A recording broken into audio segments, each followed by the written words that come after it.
at the head. Oh my goodness. This is goals right here.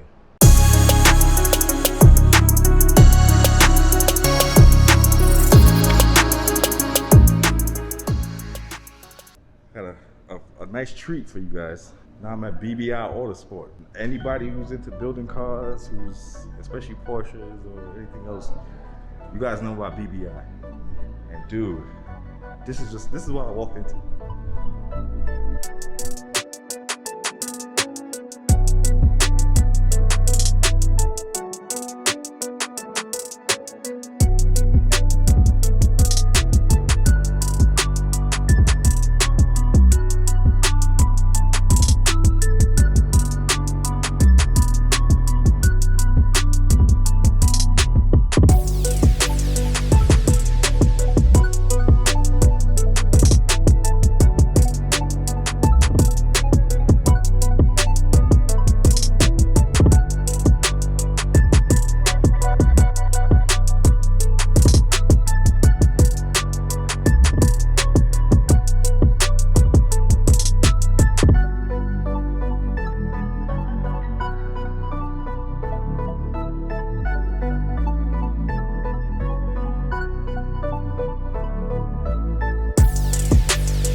Wow.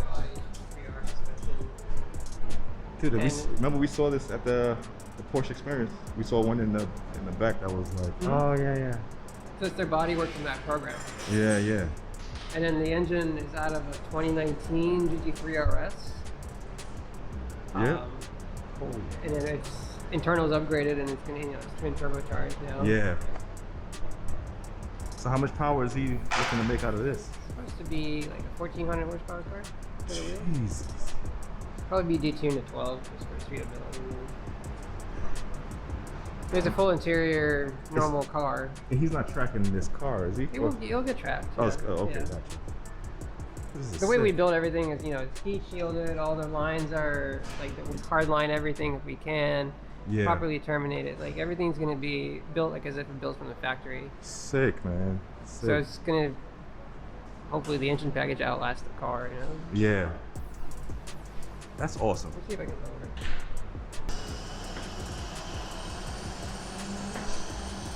That's one thing I love. Is like that meaty tire look, especially on the center lock. Oh my god. Dude, this thing is ready. Yeah, the JRZs, the external reservoirs. GRZs we have, it's 4-quarter lift, so it'll go up on all 4 quarters. 3 Rs come with the center radiator, but they have no cooling, so we 3D printed some fan blades to work off the stock motors. Holy. Because these are usually underneath the headlights, with the stock radiators. Yeah. But so rewired, replumbed, and everything works like a factory car, like a street car. So sit there on a day. Dude, that's sick.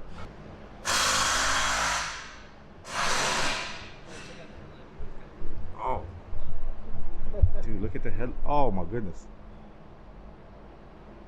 This is goals right here. That's sick.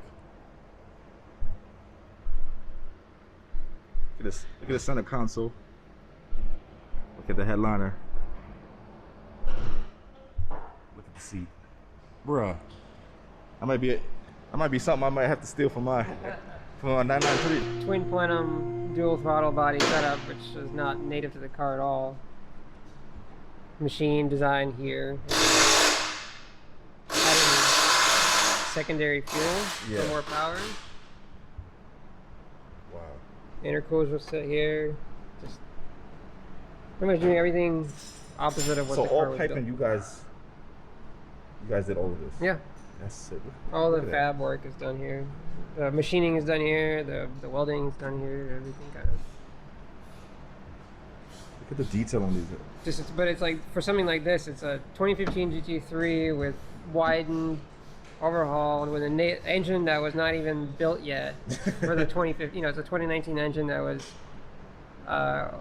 built up and with twin turbos. So nothing ever was designed to work with each other. Yeah, exactly. So we're doing a computer system ground up. We're doing the turbocharger system ground up. We're doing the PCV system ground up. We're doing all the oiling, the cooling, so everything is. What made the owner decide to do this? He was just like.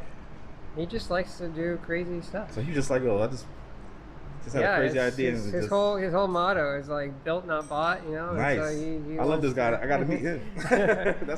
That's the thing I like. I like people like that. Yeah, he allows us to push the envelope, so it's fun. Dude, that's sick. 993 over there. Yeah. So this one, so what are they trying to achieve out of this? So we're doing new intercooler upgrades. These are the factory ones. So that's the factory intercooler. This is the factory one. This is a new one. So it's billet end tanks. Oh. CSF PWR kind of. We researched these initially, and then CSF PWR started kind of producing them in mass quantities. But you can see the difference in the fin density and the design. You can definitely see that. They're plug and play, so they're exact same size almost. Slight variation, but we're working with the fin design to optimize everything. So it's these. There's a water methanol system that's getting installed. IPD, high flow, white pipe, and plenum. Titanium exhaust that we make. It's like you're taking a perfect car and you're making it even more perfect. Sure. We're just kind of unhinging it. Yeah, but still, it's like, you know, it's like you can't even, like, even purists can't even argue this. Like, you know what I'm saying? It's just, it's still masterful, like, in a sense, you know? I mean, there are things that are left on the table. So of course, yeah. But, like, this is the type of stuff that we like, you know? Yeah, I get it. You could go and just buy this and you're just like, I have a GT2 RS. But dude, the real bread and butter of it is like getting something like this and then modifying it. It's like sick modifications, you know? And then it's still making it like one of a kind in a sense, you know? Yeah, and there's a lot to be had like in the chassis setup. Yeah. And everything. So there's cars still made for the street to be comfortable and safe. We can find more power, push the limit of the engine a little more. Set it up better, you know? Yeah. Let me show you the exhaust port. Oh, yeah, sure. Oh, so these are the kind of the two pieces that come out of the turbocharger. This is full titanium. Dude, look at that. And then it's we do a lot of 3D printing in metal now. So this is a 3D printed titanium crossover, and it allows us to kind of change exhaust direction, and increase the length without having to do this U-turn. Oh, gotcha. So it comes in. There's actually a port between this side and this side that does the pulse exchange, but we have a pretty much unrestricted flow. Yeah. With the port, pulse exchange, and it's just a full 3.5-inch exhaust. Jesus. It doesn't weigh much. Yo, look at this. This thing is light.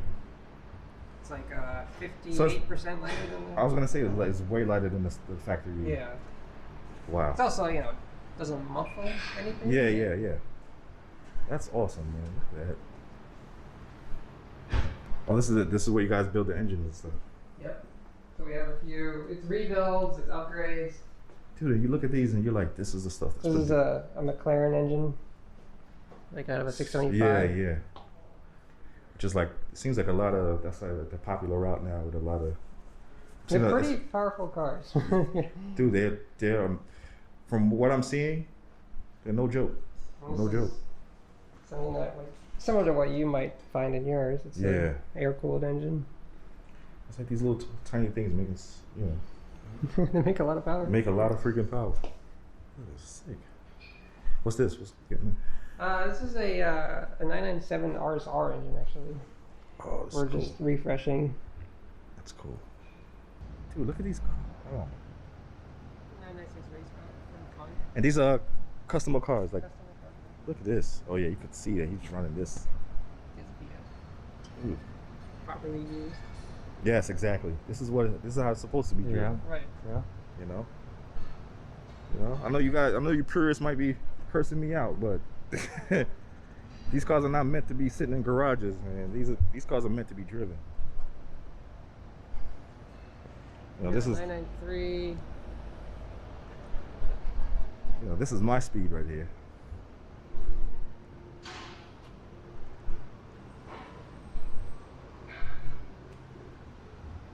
Turbo 2. Yes. Yes. 997 cup car. It's more actually 997 GT3R. Uh-huh.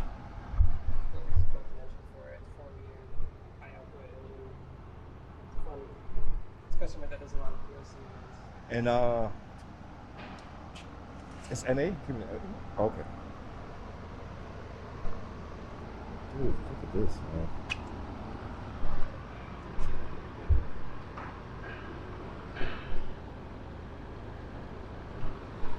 Dude, if my pockets were long enough for a JRZ set suspension out. So you're doing it now, didn't you? Oh. On 9 and 3s, you do, although, you know, we've done a few projects where we've done full monoballs and everything, and then we have these uprights. Let's see if I have them. Problem with these, when you lower them in the front, you end up compromising shock travel.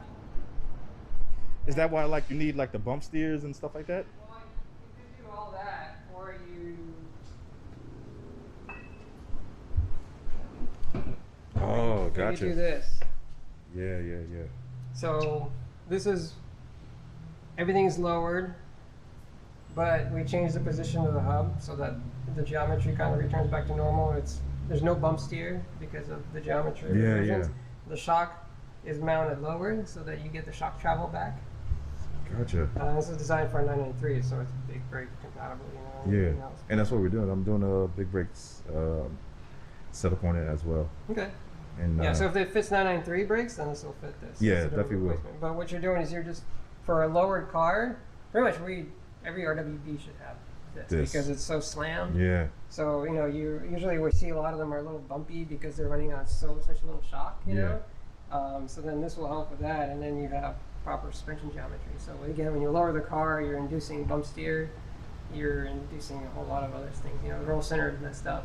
So this is designed off of correcting everything. If you're gonna do all the bushing, like do the rear, do the subframe bushings, do everything, because this really sharpens up the chassis. Yeah. It's a significant impact. And as far as the sways, you saying that should I just stay with the factory sways, or you think I should upgrade to? It depends on, if you go really low and that becomes a problem, that's the only reason I would change it. The rest you can manage with suspension. Because the thing about sway bars, BB sway bars could be good, but yeah, but then what you're doing is you're making, if one wheel responds, the other one wants to do that as well. And if you want that city drivable car, then you might want to keep them more compliant. If you want to tune that in the suspension spring setup, and the shocks and springs, not the sway bar. Yeah, I think that's why a lot of guys who do upgrade sways, they do just do the RS, because most other aftermarket companies, they're so much bigger, thicker, like you said, and a lot of them start complaining about, you know, the way the car fits because it feels too rigid. It could, and that's a thing too, right? If you're like, you know, we set up a lot of cars for canyons, and canyon roads aren't like perfect, so people want to go full stiff or really stiff because it feels like it feels faster, but in reality what you're doing is you're not absorbing. I was gonna say, you have to have some type of travel somewhere. Right, it has to be able to drop fast, it has to react fast, and then you don't want that,